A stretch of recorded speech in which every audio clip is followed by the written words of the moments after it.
Winter, 1944. The German army was running out of everything. Tanks sat frozen. Trucks stood silent. Entire divisions were becoming useless piles of steel. But then something unbelievable happened. A German colonel captured 50,000 gallons of American fuel in a single operation. For a moment it looked like a miracle, until he realized the truth. Germany wasn't winning the war. Germany was already finished. This is the story of the day logistics destroyed the Third Reich. By late 1944, Germany faced a catastrophe few civilians understood. Not a shortage of soldiers. Not a shortage of tanks.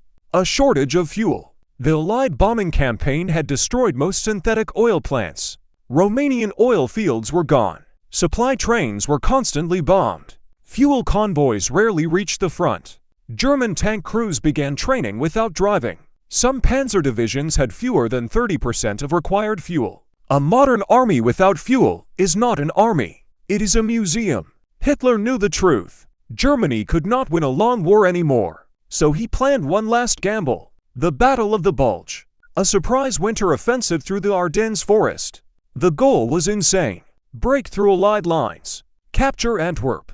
Split Allied armies. Force a negotiated peace. But the entire plan depended on one thing: capturing Allied fuel depots. Without fuel, the offensive would die within days. Among the officers chosen for the offensive was a German colonel tasked with spearheading a rapid advance.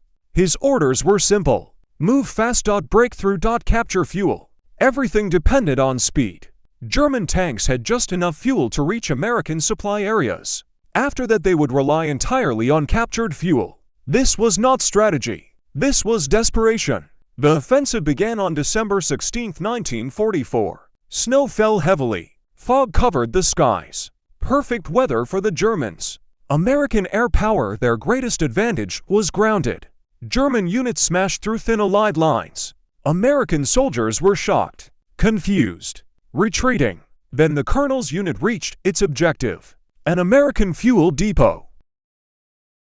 What they found seemed impossible. Barrels, tankers, fuel trucks, everywhere. Tens of thousands of gallons of gasoline. American fuel supplies had been caught completely unprepared.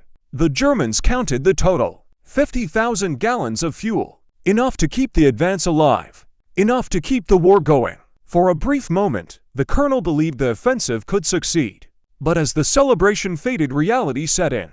The fuel depot was enormous. Too enormous. It was not meant for one division. It was meant for an entire American army. The colonel realized something terrifying. The Allies had fuel everywhere. Depots this size existed across Europe. Losing one meant nothing to them. Capturing it meant everything to Germany. American production was beyond comprehension. The United States produced more fuel than the Axis could ever hope to destroy. Fuel ships crossed the Atlantic constantly. Refineries ran day and night. Pipelines stretched across continents. Germany needed miracles to fight one more week. America could lose miracles and keep fighting for years. Then the skies cleared. The fog disappeared. And the Allies returned. Hundreds of aircraft filled the sky. Bombers, fighters, ground attack planes. The German advance stopped. Fuel trucks burned on frozen roads. The miracle fuel could not save them. Within weeks, the offensive collapsed. German losses were catastrophic. Thousands of vehicles abandoned. Hundreds of tanks destroyed.